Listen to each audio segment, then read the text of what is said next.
Great. Welcome to our monthly webinar. This time we're going to do a webinar together with our friends at Hubspot.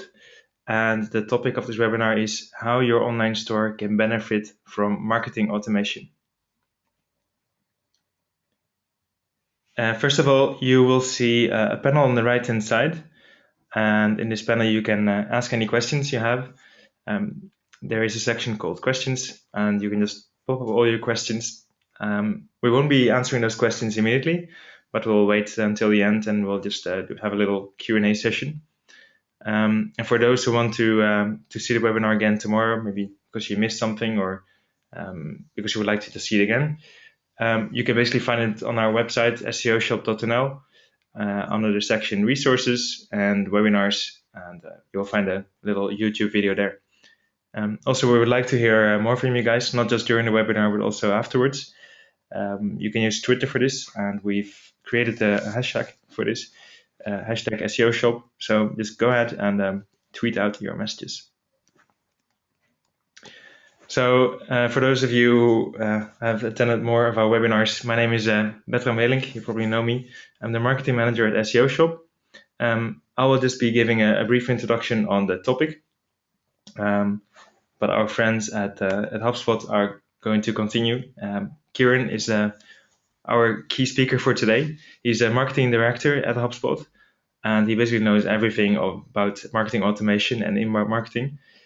So he's really going to dive into the topic a bit more, and we're really going to take it from there.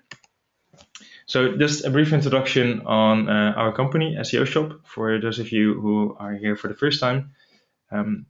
We started in 2008, and we're a platform where people can start their own online store. We basically made it very easy for our customers to do that. And I always like to say it's almost like starting a Gmail account. You just have to fill in a few fields, and you immediately have a complete web shop.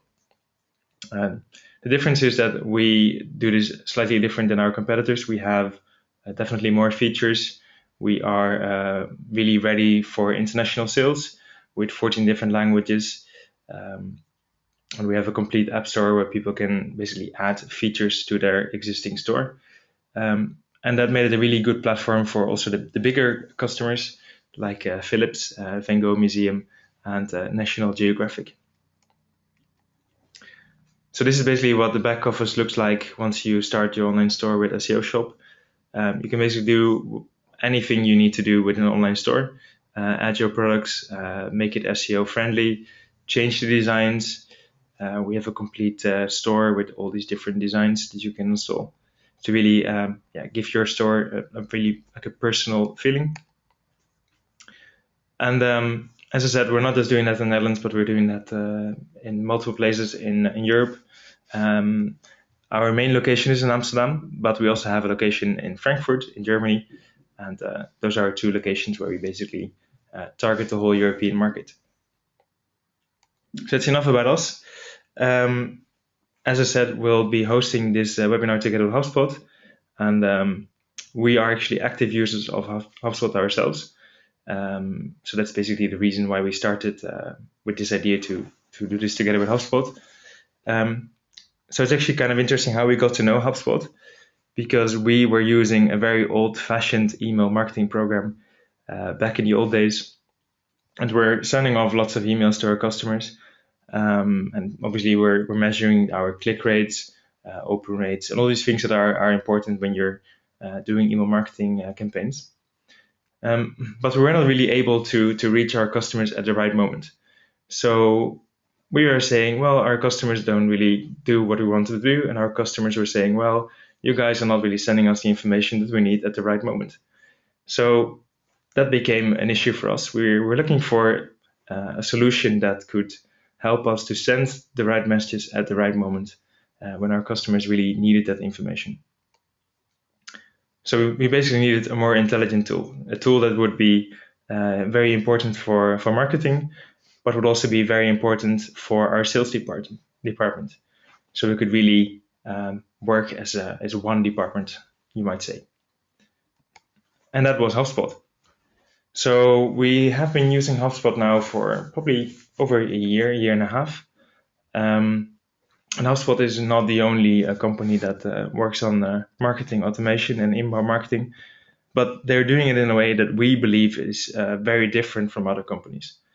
And this is basically how Hubspot describes marketing automation themselves. They say at its best, marketing automation is software and tactics that allow companies to buy and sell like Amazon. That is to nurture prospects with highly personalized, useful content that helps convert prospects to customers and turn customers into delighted customers. So it's really about making your customers the central point of attention in all your marketing activities. And that's obviously, I mean, if you're in marketing, you know that that's really the basis of marketing. But HubSpot basically gives the means to really do that really well. And they are true believers in buyer personas, and Kieran will definitely tell you a lot more about that. And buyer personas are basically a description of your target audience, but it's done in a very special way. So Kieran will tell you a bit more about that, and also for those who want to read more about that, I recently wrote an article on that on our blog, where you can read everything about buyer personas and how you can create them yourselves. There's even a little template that you can use to create your own buyer personas. But obviously, it's very technical for now. So I actually want to pass on the microphone to Kieran because he's really going to tell you more about inbound marketing and marketing automation and buyer personas and all these things that are very important in that process. So let me just pull up the microphone. Let's see if we can add Kieran. Yes, Kieran, there you are. Let me just Hey, to your screen. yeah. There we go.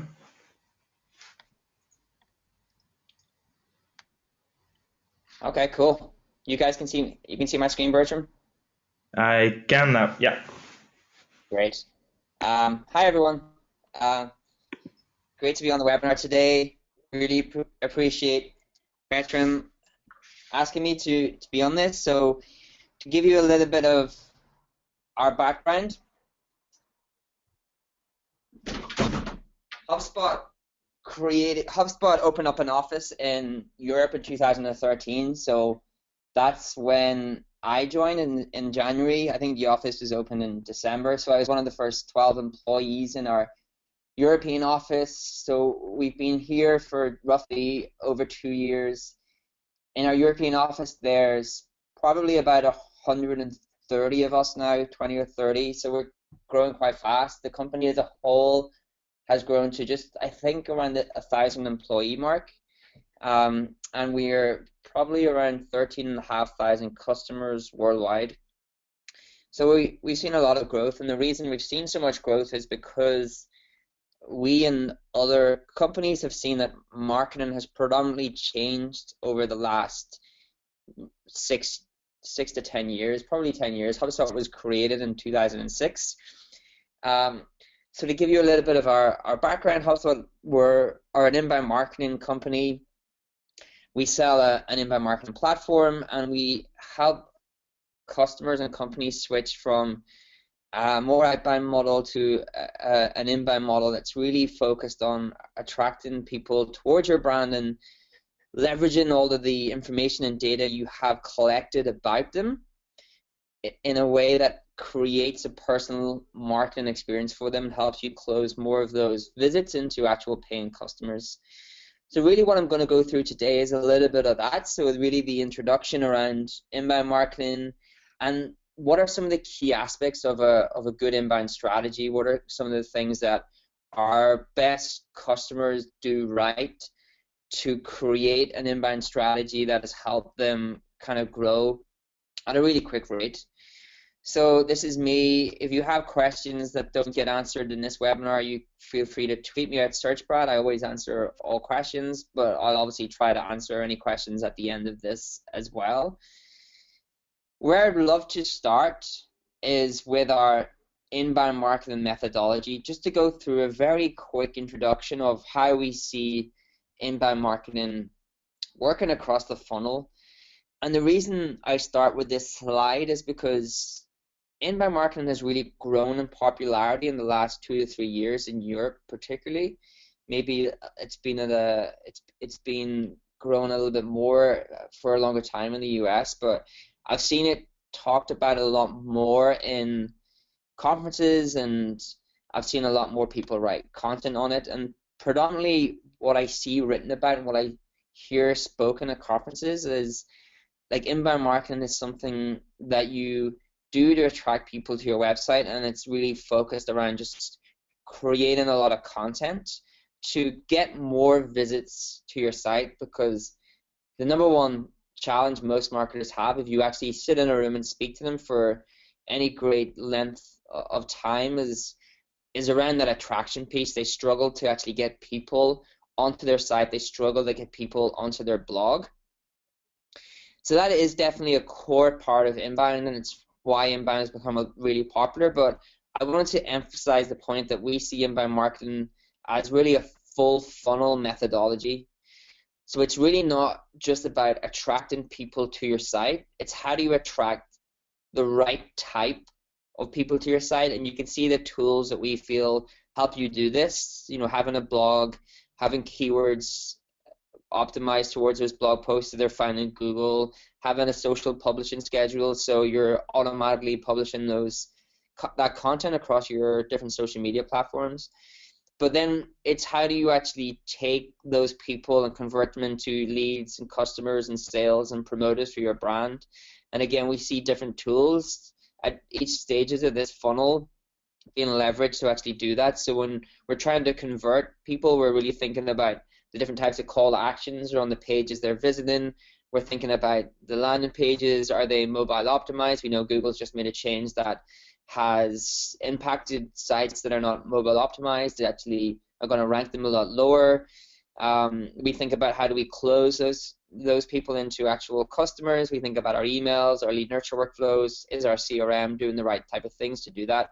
And then we don't just, inbound marketing isn't just about, okay, we've got a customer, let's not think anymore about that person.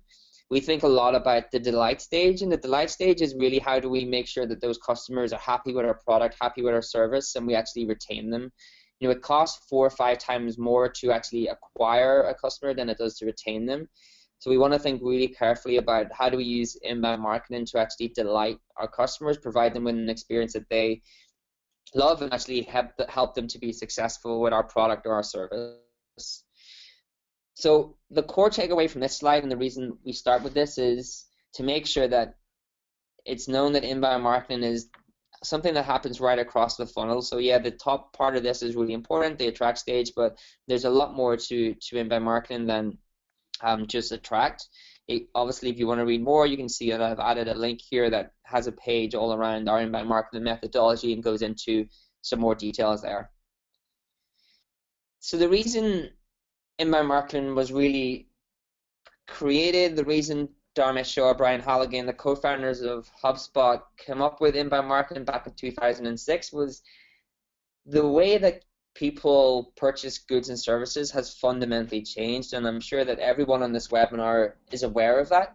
You know, the way our customers are actually researching our products and services, the way they're actually deciding on if they should purchase them or not, has changed dramatically in the last 10 years. So it used to be if you had a need, if you're trying to figure out, you know, what is a good solution to this problem I have, what is a good brand that I should think about to actually solving this problem, you would use something like the Yellow Pages.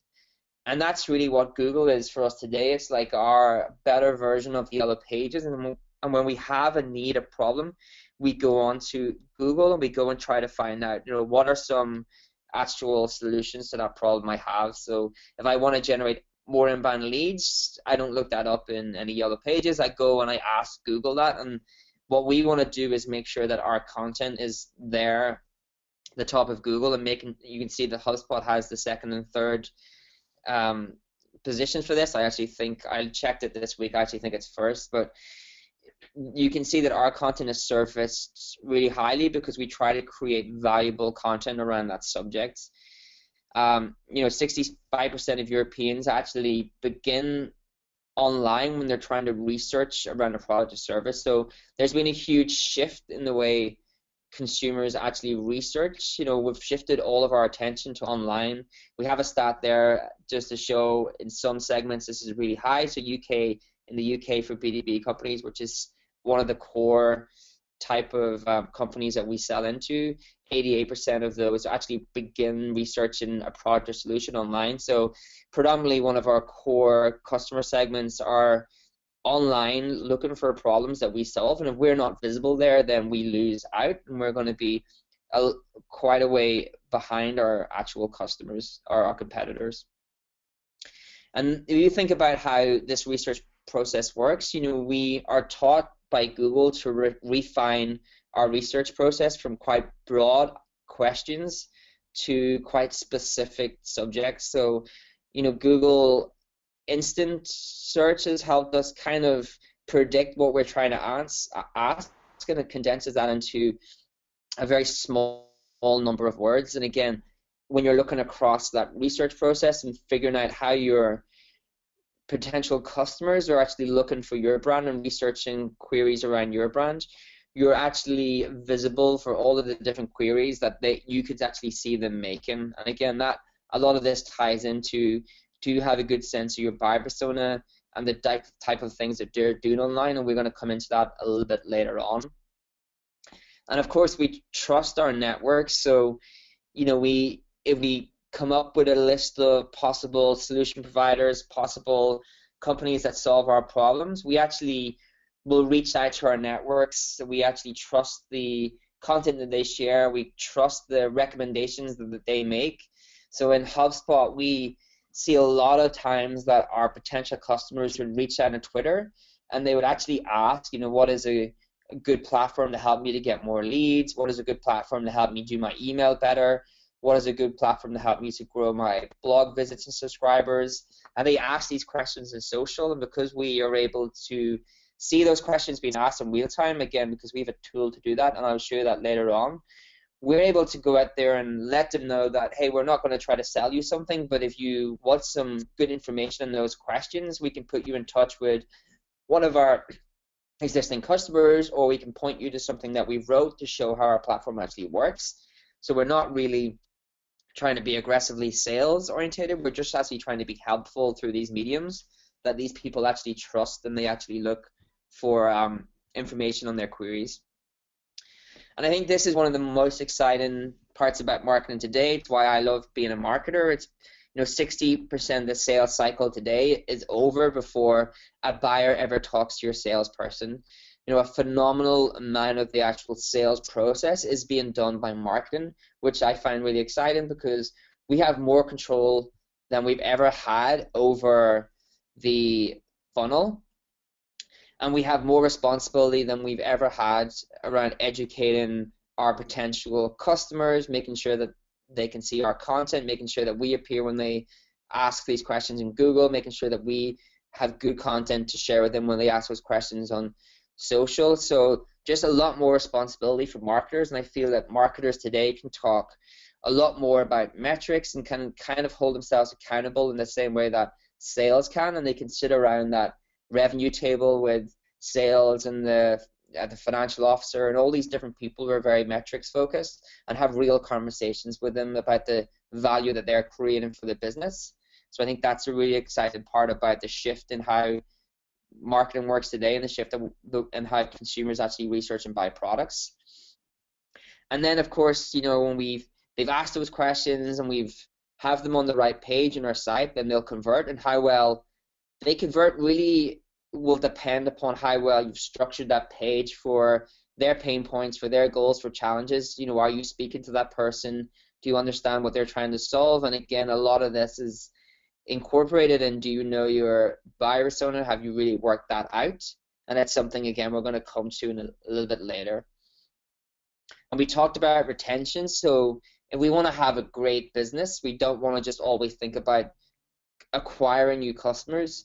That's obviously really important. It's a really important part of having a successful company, but we want to think about that delight stage. We want to think about, are these customers having a good experience with our product? We want to think about, are these customers having a good experience with our services, the services we're providing?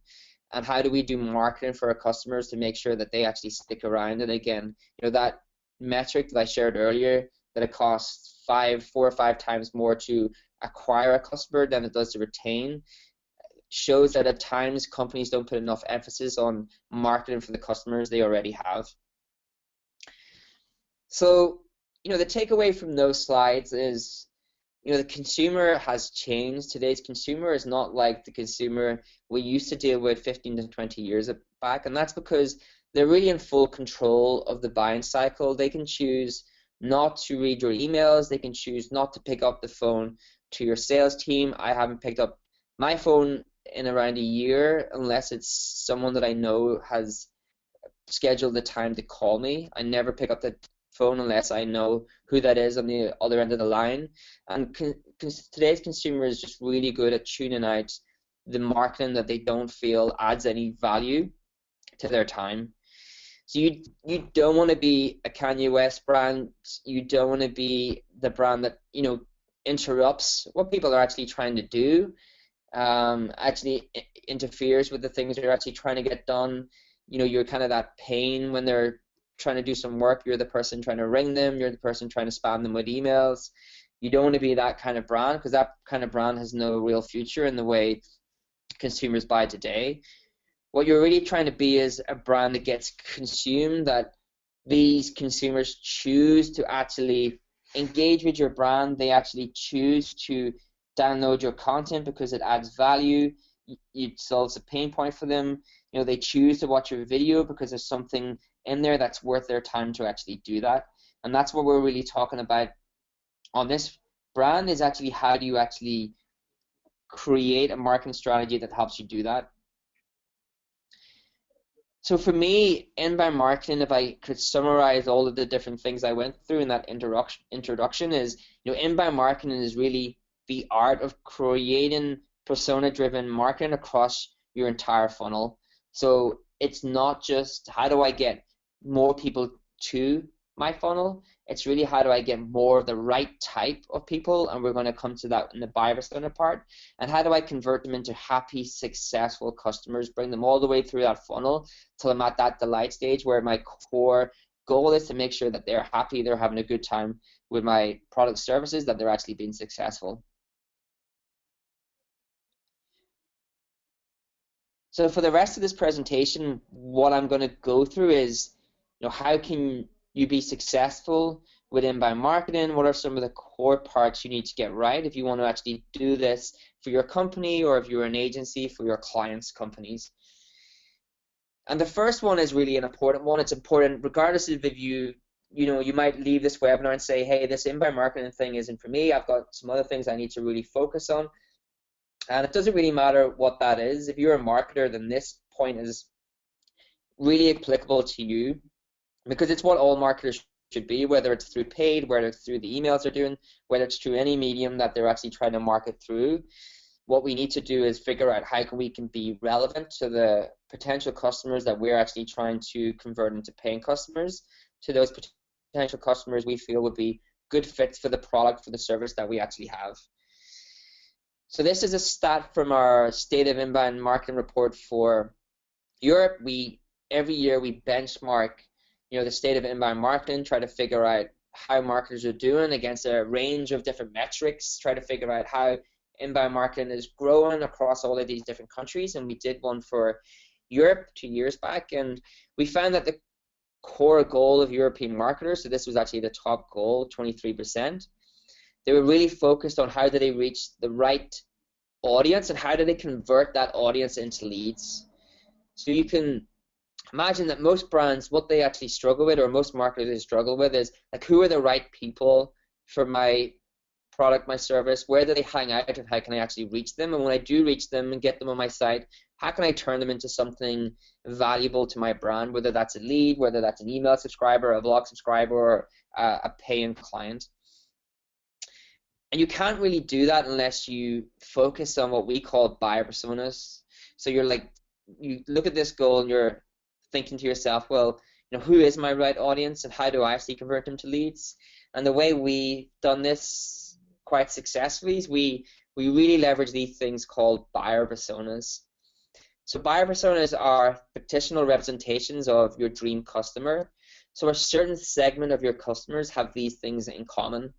And what you normally do is you create a buyer persona that takes up a couple of pages, so lots of different types of information.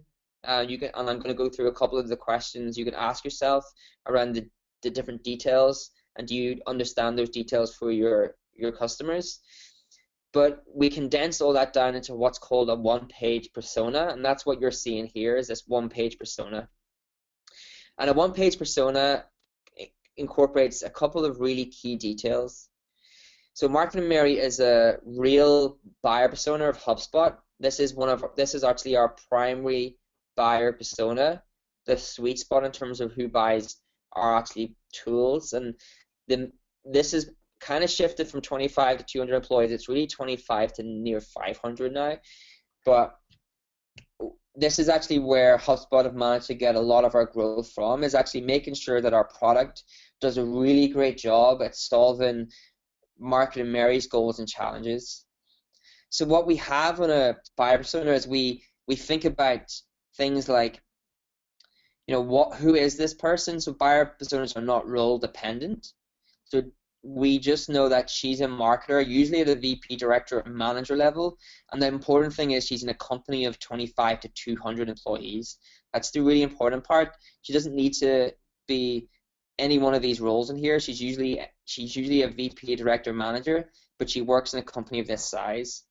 So Marketing Mary usually has a small marketing team, 1 to 5 people.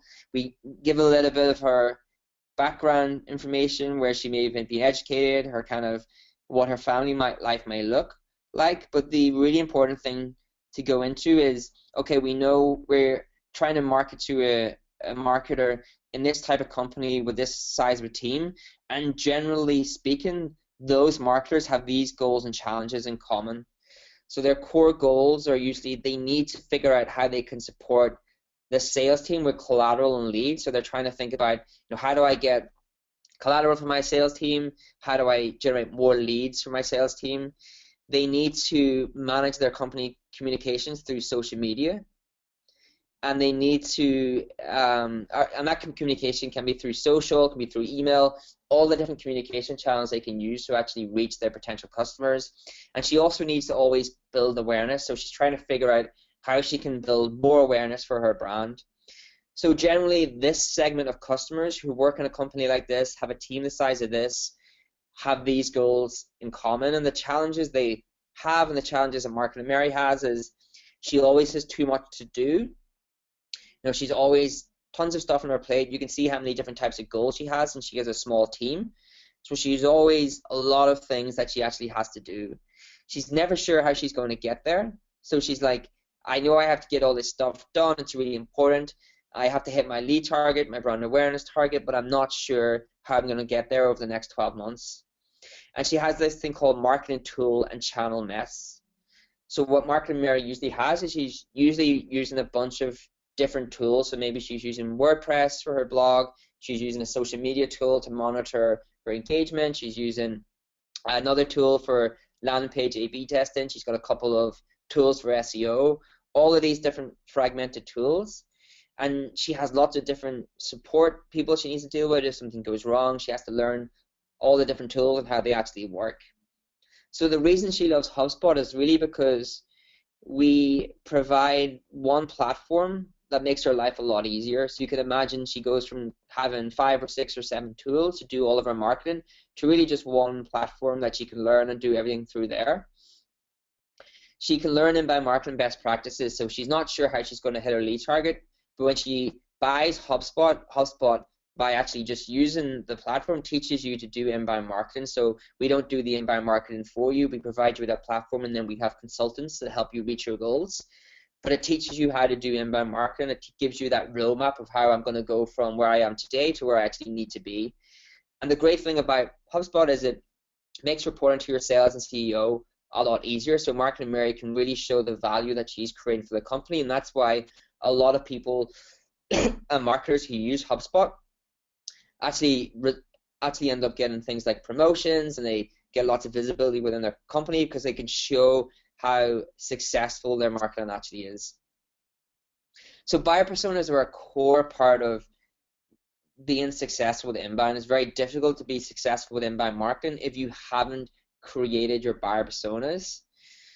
So some of the things you can do when you're actually trying to figure out how to do these for yourself, of course, buyer personas could be a half-a-day workshop, and it actually is. So I've condensed this down to just some of the more important things you can take away from this webinar. So you want to know what to ask. So you want to try to figure out what are the questions you need to know about your potential customers, so you have a very good, accurate picture of who they actually are. So for example, some of the things that we would want to know is their job title, which I showed you earlier on. How are they measured? We're really interested in what metrics they're held accountable to. Things like what tools they're currently using and who do they report to. We want to know things like what industry they're in, the size of their company, the goals and challenges we've been through, very, very important. The challenges there, what is your biggest challenge? We actually asked that in our forums, so if anyone's had to download content from HubSpot, you've probably seen a box there that says, what is your biggest marketing challenge? And we use that information to figure out how we can create more valuable content for those people. Watering holes is a really interesting one. We know who these people are, but do we know whether they are online, where they are offline, getting their information? And if we do know those things, then we can build a marketing strategy that is applicable and relevant to them. So we want to know we want to answer those questions accurately about the different segments of our customers that we have, and if we can do that, we're probably going to be ahead of 90% of the brands out there, because companies really just aren't doing this. So really important that you actually get those buyer personas created. They're really going to help all aspects of your marketing. Again, whether you decide that inbound marketing is for you, whether it's not, the buyer personas are an integral part of all marketing.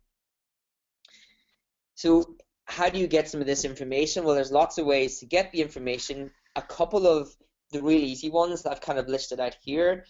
So you could just research your customers. So I'm sure we all have customers that we can actually just reach out to and ask them questions of. So you can see those questions we had earlier on in the profile questions. We can just put these into a survey and use a tool like SurveyMonkey or all the different types of surveys and survey our customer database. It's one of the easiest ways to get back aggregated information in a very short amount of time. In HubSpot, we're obviously lucky because we have a bunch of tools that we can leverage. So, one of the great things about being a marketer today is we have lots and lots and lots of data, just an incredible amount of data, but it can become quite overwhelming at times because how do we actually use all this data? How do we make smart decisions around it? So social data is one of those areas where there's just so much going on each and every day. There's just so much data we could acquire from our customers talking about us and our leads talking about us and our potential prospects talking about us in social media. And we have a tool called Social Inbox that allows us to make sense of that data. So it pulls in social data and it maps it against our database. So you can see here, I can see all of my customers who are talking about me on social media and look through all those conversations and start to use that data to make better decisions about who my actual customers are, what are their goals, what are their challenges. At HubSpot, we have this thing called a timeline that shows us every interaction you've had with us across our different web properties, the content you're downloading, the emails you're opening. Again, helps us make good decisions about the content that you're finding valuable. And forums, another great way to acquire information on your different customer segments. So when we look at all of this data, and you can see the one I've said earlier on, what is your biggest marketing challenge? Just gives us really great information about all of these different people and what is their potential biggest marketing challenge, and we can then start to figure out, if your biggest marketing challenge is traffic or conversion rates or how do I use social better, we can start to make sure that our marketing speaks to those things for these people. And one of the best things you can do if you do have a sales team is actually just reach out and speak to your sales team. Sales generally have tons of really great information on your potential customers because they on the phone to prospects and leads each and every day. So we have managed to create a lot of our buyer personas from talking to the sales team and extracting a lot of that information that they get each and every day being on the phones, and using that to create those one-page buyer personas that you've seen. So that's the part of buyer personas. So they're a really important part of inbound marketing, and the reason we create those is so we can really create a content machine that talks to those different buyer personas and really attract them towards our site and actually gets them into our email lists. We have emails that actually speak to them as well. We know all their different trigger points, so we can create things of value for them. So just as creating those buyer personas are really important, so is how do I create a content machine that's really relevant to these people. So as an add-on to this, I think Bertram is going to open a poll, and what I would really like to know is, how successful the people in this call are being with content marketing at the moment. Like, how successful are you being with content? Are you investing in it, and are you not doing it at all? Are you investing in it and seeing some results, or how are you planning to actually invest even more in it because the results are so positive? It would be really great if you could take that poll. We can share the numbers right at the end of this webinar, and I think for the people who have questions around the poll and the different answers and how they can actually be more successful with content or how they get started, I would love to answer those at the end of this. So this is one of my favorite quotes on content marketing. It's from Marcus Sheridan at the Sales Lion, who's a Hubspot partner, and it's that great content is the best sales tool in the world. And the reason I love this is because content is much more than just how do I actually get someone to visit my site. It's really the thing that fuels your funnel and helps you create lots and lots of customers. So Hubspot has predominantly built our customer base through inbound marketing and creating valuable content for them, and that's how we've managed to grow to over 13.5 customers. So as marketers, we should really respect that customers can really fuel our content, can really fuel our growth if we get it right. So I know it's easy for HubSpot to talk about content. I've shared with you how big the company is now. We have a very large marketing team. Everyone in the marketing team contributes in some way to our content machine. So we do have a lot of resources to actually do this, and it's why we can have a blog that can create 49 to 50 blog posts a week. But we started where everyone else starts on this journey. Well, we weren't any different. We didn't start with a lot of employees. We didn't start with a really successful blog. We started in 2006 with 2 employees, a blog, and no product. And like any other company who invests in inbound marketing, it takes time to see results, and it takes time to see that hockey stick effect. So this is what we call the hockey stick effect, because all of our customers and everyone who's successful with inbound will see the same type of trend line against their traffic. And you can see that what we need to do as marketers is invest initially in that inbound marketing plan, because over time it delivers really huge results. And what a lot of marketers do is they give up too early. And what we need to do is be very persistent and consistent with what we're doing to actually be successful. So you don't want to give up too early. You want to make sure that you put in that 12 to 18 months work so you can actually start to see those really big effects of all the different things that you're doing. The more things you have out there, collecting traffic, collecting leads, and generating shares, and all those different types of things through Google and social media, then the more it builds up and the more you can see that the results just start to really trend up and to the right. So if you're thinking about, well, how do I get started with content? What are some of the core types of content that I could create? I've created this little axis of different types of content in terms of the resources they require and the expected results. So content's like anything else. The more you invest in it, the better the results will be. So the first one is curated content. Curated is, how do I leverage all of the content being created in my industry? How do I package that up, and how do I actually re-promote it to my buyer personas in a way that's very relevant to them? So curated content sounds quite simple, and a lot of people think, well, how can I get real value from this? Is it really going to help me grow my brand? But it really does. So Upworthy are one of the fastest, or they were the fastest growing media company last year, and really what they did was just curate news stories. So they looked uh, through all these different social media channels. They found interesting news stories, and they learned how to create a really clickable heading and promote that on Facebook. So they didn't have any unique content. They really only wrote this introduction and the headline, and they re-promoted that content on Facebook in a way that they knew their audience would love, and that helped them grow to, I think, 8 to 9 million monthly visits in a very short amount of time. And we ourselves, we do a lot of things where we package up a lot of the information being shared and created in marketing, and we curate that for our different buyer personas. So it just helps them to condense all of that information. There's so much information being shared if you're a marketer, that we can condense that down in a way that's valuable to our different buyer personas. So that's what curated content is. The next one is, I'll skip ahead to created. So created is, creating unique content for your audience. Actually, you creating something for scratch. And it's obviously a really, really important part of actually being successful with inbound, is being able to actually do this. So there's some different things you can think about when creating content from scratch. One of the things that works really well to get you a very large amount of traffic in a very short amount of time is newsjacking. And newsjacking is, how do I create content around something that's trending in my industry at the moment. So for us, we know that a lot of marketers are concerned about the latest Google update that's going to penalize sites that don't have that aren't mobile optimized. So we've created a bunch of content for that, and by doing that, we can ride that wave of interest and make sure that we're down here when the news just broke of Google's algorithm update, that we could create content of what that meant for marketers, what they should be thinking about. And when lots of other people started looking for information, it's our content they found, and that's why you get this kind of peak of traffic and get a lot of traffic in a very short amount of time.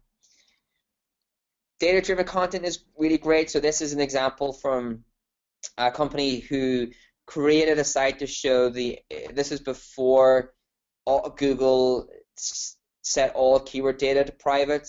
So it was when they first had the not provided keywords. They tracked how much of that traffic, how much of a site's traffic it would affect over time. So they had 60 clients, and they used Google Analytics API and created this amazing page that showed the increase in not provided keywords over time. And by doing that, lots of marketers would refer back to this and say, oh wow, about 50% of our keyword data is actually hidden now, and obviously it's near 100%. But just a really smart piece of content that was very applicable to their audience, and actually was a real resource for people who were interested in what the effects of this would actually be. We do lots of data-driven content. One of our best ones is this annual State of Inbound Marketing report, the one I mentioned earlier on.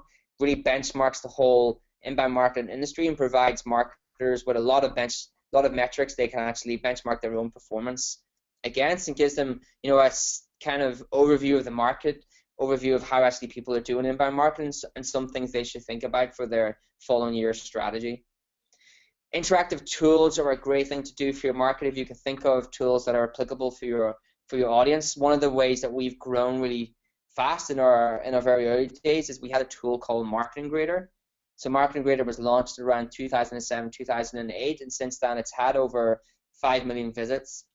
Marketing Grader is a tool that allows you to enter a website URL, your email address, and it tells you how well optimized your site is against a bunch of different metrics: the top of your funnel performance, the mid-funnel performance, and analytics. So again, as a marketer, it's a free tool. You can come here, add your website URL and your email address, and we can get that email address and then send you up some follow-up content. And when you've created all that content, you can jump back down here to recycling it. So you really want to figure out how you can repurpose a lot of the content you're doing. And that's how you actually scale your content strategy. So you don't want to just always be creating new pieces from scratch. You want to actually try to scale your content strategy and repurpose the content you're already doing. So for example, we did the State of Inbound Marketing report. We did videos for that. We did presentations for that. We did blog posts for that. We did lots of different versions of it. So we did a version of it just for SEOs and extract the data that was just applicable for SEOs. We extracted the data that was just applicable for social media managers. Like, we extracted it and converted it into lots of different versions. So we took one report, State of Inbound Marketing report, and repurposed that into lots of different versions and lots of different formats. And that's really how you scale your content machine, is figuring out how to leverage the things you've already done in new and different ways. And then co-marketing, really touch on very quickly, is co-marketing is, are there partners in your market that have a similar audience to you that you can actually create some content with and co-promote? So we do a lot of co-marketing with brands like LinkedIn. So LinkedIn have an audience of marketers and sales people, and so do we. And we know that we can create some really great content together because, you know, a lot of our marketers are interested in LinkedIn. A lot of our salespeople are interested in LinkedIn, and our database is the same with LinkedIn. They'll have things that people in their database are interested in, some of the things that HubSpot do. So we co-create some content and we co-promote that. Gives us wider reach for the content we're actually creating. So you're really trying to think like a publishing company. You're really moving away from the traditional way of thinking in terms of your marketing, and you're thinking more like a publishing company. You know, what are the things a publisher would do? Who they would hire? What are some of the projects they would run? What are some of the skill sets they would have in the team? What are some of the ways they would spend their budget? So how do I actually create things of value for my audience? And where a lot of people get stuck is they really think, I need to hire topical experts to create all this content that's going to cost me a bunch of money because they're in a niche market, or they're in a market that needs a lot of expertise to actually create this content. You really don't need to do that. What you need to do is have smart people that can extract that information from within your company. So give you the example that you're in a very niche industry where it's targeting software developers, and the only people that really can create value of content for them are other software developers, but the software developers in your company are too busy to write. You know, if you had a smart marketer who could create content, they could go interview those software developers, they could record those interviews, they could create content from that, they could go to some of the industry events, interview people there, create content from that. So they just need to be really good at sucking in that valuable information from all the different areas of where it exists and repurposing it for that audience. And the reason we do this is because, again, we think through that hockey stick effect. Your results build up over time. So, you know, we generate 12 to 15,000 leads a month from our blog alone, but 70% of those leads actually come from historical content that we've created. They don't come from the content that we're creating that month. So the things that you do, you know, generate a lot of value and are generating repeat visits and leads for you month on month, year on year. So that's buyer personas and content. The last thing I'll touch on really quickly, so really the smallest section of the presentation, is context. And context is, how do we leverage the data we have around our different buyer personas to actually market to our market in a relevant way. And again, we're using Hubspot to actually do this. You may be using another platform or different tools, but these are some of the things you can think about. So we take our funnel and we have different buyer personas. So I introduced you to Mark and Mary earlier on. We have two secondary personas. We have Enterprise Aaron and Owner Ollie. Enterprise Aaron is a marketer in a company of 500 plus employees. She's a different type of marketer, a corporate marketer. She thinks about different things.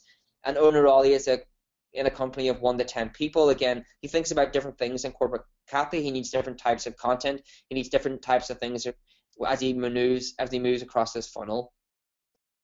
So we can create blog posts that talk to the different personas in our track stage. You know, we create something for corporate Kathy that speaks around how to do inbound marketing in the enterprise. We create something around why does Google, you know, why does Google not like small businesses? What are some of the things you need to think about to actually be successful in Google for Owner Ollie? And the other thing we think about is we change the experience for these people depending upon where they are in our database. So they've just read this blog post, you know, they found it on Google, they found it on social media because it speaks to them. And we have call to actions at the bottom of each of our blog posts, which is why we generate so many leads from our blog. But we use something called smart call to actions that use the context we have about these individuals to make sure that the experience is relevant for them. So if Enterprise Erin is a new visitor to our site, she's not in our database, we show her something that's really relevant to the blog post she's reading. So, you know, the executive guide to enterprise inbound marketing. If she's a lead, she's already in our database, she's read this content, we don't want to just show her the same call to action again. We actually show her a call to action that moves her a little bit further down the funnel. It's a free inbound marketing assessment where she could talk to one of our inbound marketing specialists about her marketing and get some really great advice and tips on things that she could be actually doing a lot better in her own marketing. So again, using context to personalize that experience towards our different buyer personas. We're on this convert stage. We want to think about how do we actually get them to convert and become a lead. That's what we think about in HubSpot. So again, that call to action goes toward a landing page where Enterprise Erin can download this content that she feels is really relevant to her. When she downloads that content, we know that she loves that topic, so we can immediately just create a list from all of the people who download that content and send them a follow-up email that's really applicable to them, as something that they're actually going to find valuable, making sure that an email speaks to them, because we want to make sure our email open rates, click-through rates remain high. And then in that close stage, again, we think about what is the piece of content we need to deliver to them that's going to speak to that buyer persona. So if you think about the journey here, we're talking about corporate Kathy, Enterprise Erin. She's read this blog post. It speaks to her. Hey, she's a new visitor, so we want to make sure she sees this call to action. She sees this free ebook, The Executive Guide to Enterprise Inbound Marketing. We show her the landing page. It's optimized for her because we're thinking about conversion. It speaks to her pain points, her goals. She downloads that. All of the people who download that ebook get easily exported to a list. They get a follow-up email automatically that asks them, hey, we know you're interested in inbound marketing for large companies. Like, do you want to get a demo on how we can nurture your leads more intelligently with HubSpot? Because that's something marketers and big companies think about. They think about how they can extract more value from their database. So the experience is very much customized towards her. And then the other thing we do is we use dynamic emails. We capture all of the information, so all of the things that she's done, and we send an alert to our sales team, letting them know that she's ready to be called, arming them with all of that information so that first call they have can go really well. And remember that 60% of that sales cycle is complete by the time they actually pick up the phone to talk to your salesperson. So you want to make sure that salesperson actually knows what they've done prior to actually calling them on your sites, what content they've downloaded, and what emails they've opened. And then at the delight stage, really quickly, we're thinking about how do we delight our customers, how do we make sure that there's content that's applicable to our customers. So if Enterprise Erin was a customer and she was on that same blog post, she would actually see a call to action for our big event in Boston, our inbound event, because there's lots and lots of content at that event that's going to help her be more successful as a customer. So again, she sees different call to action, her experience is totally different. And really quickly, very, very shortly, this is only going to take me 30 seconds. One of the things that differentiates us in HubSpot, I think, from a lot of marketing teams is we're actually measured on revenue. So we actually use dollar values of our different lead types. So we get a dollar value, we know how much each lead type is worth, because we know what our average sale price is, and we know what our average conversion rate is. So we can say a demo is worth $2 or $3 or €4, sorry, talking in dollars, euros. And we can create a chart like this. So the SLA chart basically shows us how many we have to create as enough euro value for the sales team to be successful. So if the sales team have a quota of £100,000 for a month, then we have to create the equivalent amount of euro value in leads generated, and we do that each month. We do it in monthly cycles, so it measures if we know that we're being successful or not, and making sure that we know the sales team have enough leads for them to hit their quota, and setting them up for success. So that is me. I can again, hopefully you guys got some value from that. Appreciate the time to listen to me, and happy to answer any questions. Great, thank you very much, Kieran, for your introduction, like your talk on email marketing. Before we actually go to the questions of our customers, I actually have one question to start off, because many of our customers are like also customers of one or two people, maybe, or basically managing an online store just with two people. What advice would you give to them? Because obviously they will have less time to really set up this marketing workflow. What would be an easy way for them to start?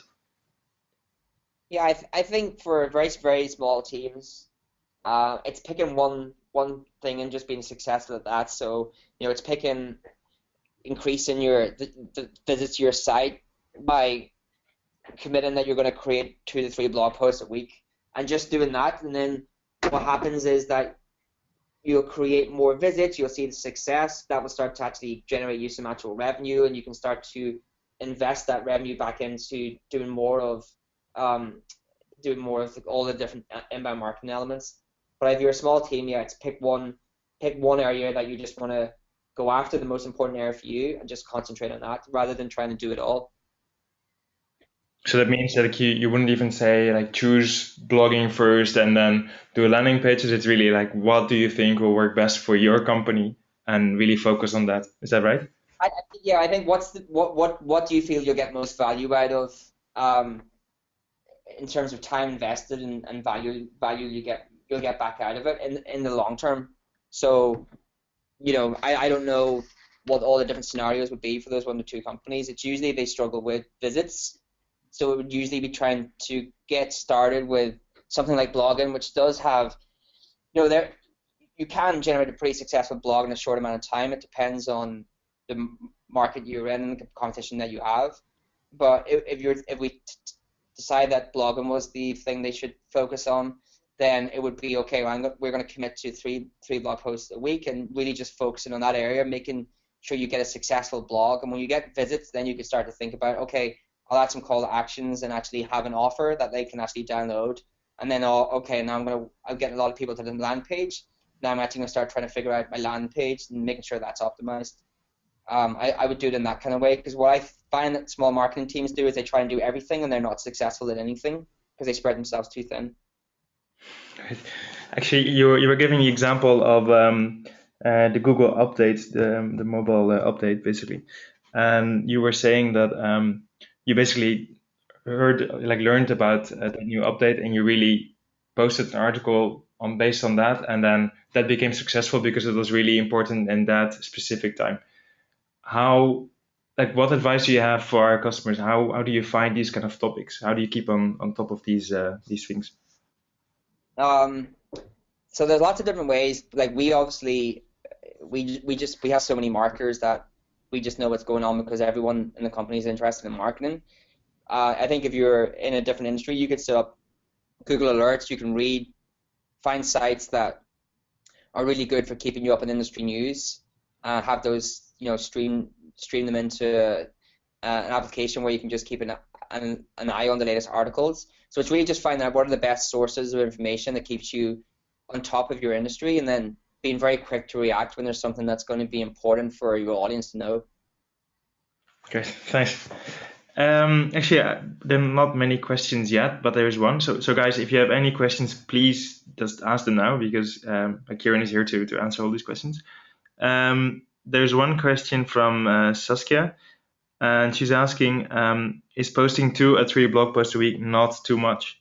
Would customers not see that as spam? No, absolutely not. We post, definitely not. So we post on average 40 to 50 blog posts a week, and our blog, our blog gets over 2 million visits a month. So, the more we post, the more visits we get. So it's not spam to post blog. It's not. There's never. It depends what's the right amount for your industry, but it's not spammy to post a lot of blog posts if they're valuable to your audience, because people can choose to read them or not read them. You're not knocking on people's door and posting a blog post through the letterbox. It's really a decision that people can make, and all of the metrics that I've ever seen have pointed towards the quantity of content being good as long as you keep the quality of it quite high. And how do you distribute those? Because do you just post them and people just come to your site, or do you actively promote those? So I think when we are trying to grow a new blog in different countries, we would spend a lot of time on promotion. And there's a lot of different ways you can promote blog posts. You can include experts in them and reach out to the experts. We've done things like the girl who looks after the marketing manager for Germany on my team, who's running our German blog, she does lots of cool things to promote her blog posts. So she's done something where she does Ask Me Anything. So she gets people to submit questions in the comments, and she has an expert answer all of those, and then she will post that into the blog post. And then she reaches out to all of the people in the comments on Twitter to say, hey, we've answered your question, including different brands in your blog posts. We'll get them to tweet about them if you tweet at them. Like there's a whole, I could go through 50 different ways to promote your blog posts, but the core thing I would say is that if you're in the early stages of growth and if you're posting 1 to 5 blog posts a week, then you should be spending a lot of time promoting them and trying to think through, when I create this blog post, why are some of the reasons that people would share it? Why are some of the reasons that people will find us on Google? Yeah, I completely agree. Actually, we started off like that as well. We started creating lots of content on our blog, and people were not really coming to our blog yet because they didn't really discover it yet. But the moment that we started to either talk about our customers and put like a nice case study on our blog, or write an item about, let's say, inbound marketing, and we included our partners, then people would start sharing it, and that will really create a bit of a buzz around our blog. So that really worked for us as well. I think that's really one of the good tips that you gave. Cool. There's actually a question from Saskia again, and she's asking, how long should a blog post be, more or less? That's really difficult to answer, actually. So what I would say is there's no right or wrong length. It's dependent upon what your audience like, and if you want to figure out what your audience like, go use a tool called BuzzSumo. BuzzSumo can show you average social shares for content length, and so add in some of your competitors to BuzzSumo and look to see what type of content they're producing and what type of content length, like 500-word articles, 1,000-word articles, are getting shared most. Exactly. Nice. That's actually one we're using as well. A very good one. Yeah. Let me see. I don't know if you can answer this one, but I'm going to try.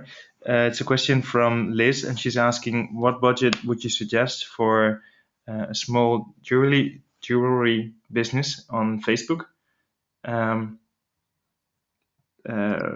for 1 or 2 months? No, honestly, no idea.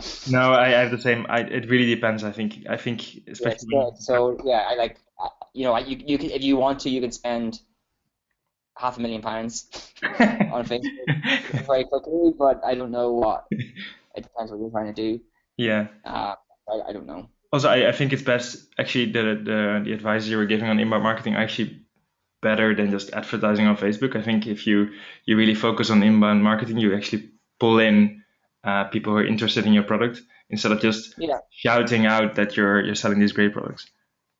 Yeah, and the other thing is you can do some cool retargeting stuff on Facebook if you're selling products.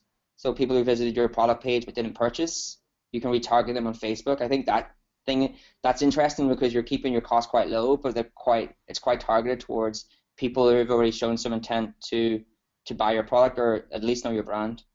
So I would think more around retargeting for Facebook if you have an e-commerce store. But that's just my thoughts. Exactly. I mean, I know that on Facebook it's getting harder to get in touch with your audience because the algorithm is changing a lot, so it's getting harder and harder. So I think that like advertising on Facebook could help in that sense, but I still think that your inbound marketing strategy will be even stronger, especially because people really look for products on Google.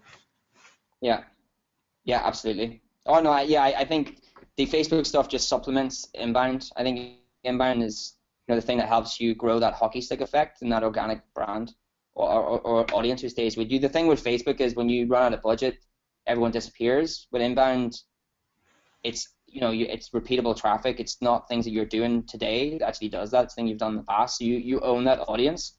Whereas when you're paying for things like Facebook advertising, you don't own the audience. You're just renting it. Yeah, exactly. A question from Christopher. He's asking, does HubSpot have any options for smaller businesses? Like, are there any packages for the smaller businesses? Well, so the packages are all on our pricing page. I think that's the best place to go look at them because we price them as it's based on the number of contact records you have in your database. So I would go look at our pricing page on our website. It's the best place to find that information.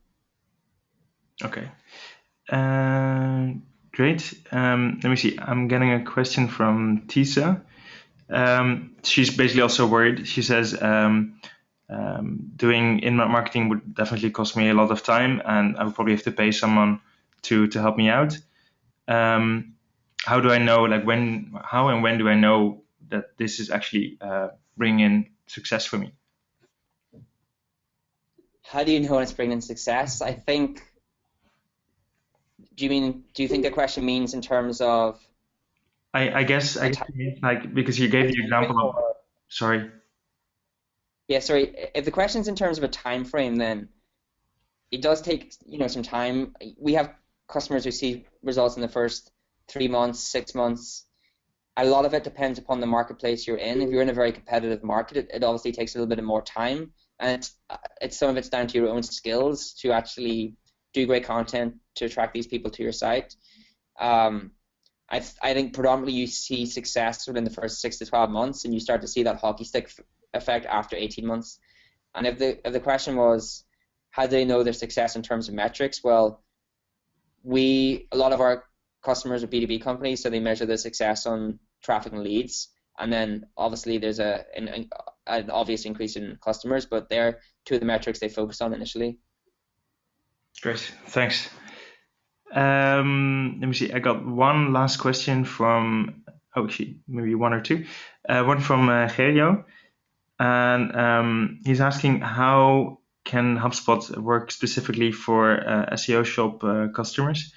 Is there an integration with SEO Shop? I know that we have a partner that's working with you guys, and they're called IQ Leads, and they're also in our services store. But I don't think we have an actual integration with you guys, and I don't even think that's really necessary. Correct? Yeah, I think I think you're better placed to answer than me. I'm not 100% sure on that. Yeah, I know that. I mean, we implemented HubSpot as well for our own website. You don't really need to have a real integration. I mean, you would need to place some codes on your store, of course, which means that you need to edit the HTML. But if you have the HTML editor, then you can definitely do that. So that shouldn't be an issue. Okay, I think we answered all the questions, so that means that we're at the end of the webinar already. Okay, great. Actually, I was just wondering, because you also have a Twitter account, right? So in case if they have any other questions, they can probably reach out to you on Twitter, correct? Yeah, of course. Yeah, at search Brett. Reach out to me on Twitter. I'll answer everything. Cool, thank you very much. All right. Well, that's the end of the webinar then. And well, first of all, I mean, Kieran, I want to thank you for being on the webinar today and teaching us a lot more about email marketing and really telling us how to do all of this. And obviously, all you guys, I want to thank you for being present again. We're doing this every month with different partners, of course, every month, and different topics. You can actually find the new topics on our website. So that's seoshop.nl. Under the section resources, webinars, you'll find all the topics for every month. So if you enjoyed this and you want to do this again, definitely sign up for all the other webinars that are coming. And we'll be very happy to see you guys again. So thank you very, very much for all of your presence and your contribution to this webinar. Thank you. Thanks, everyone. Bye. Bye-bye.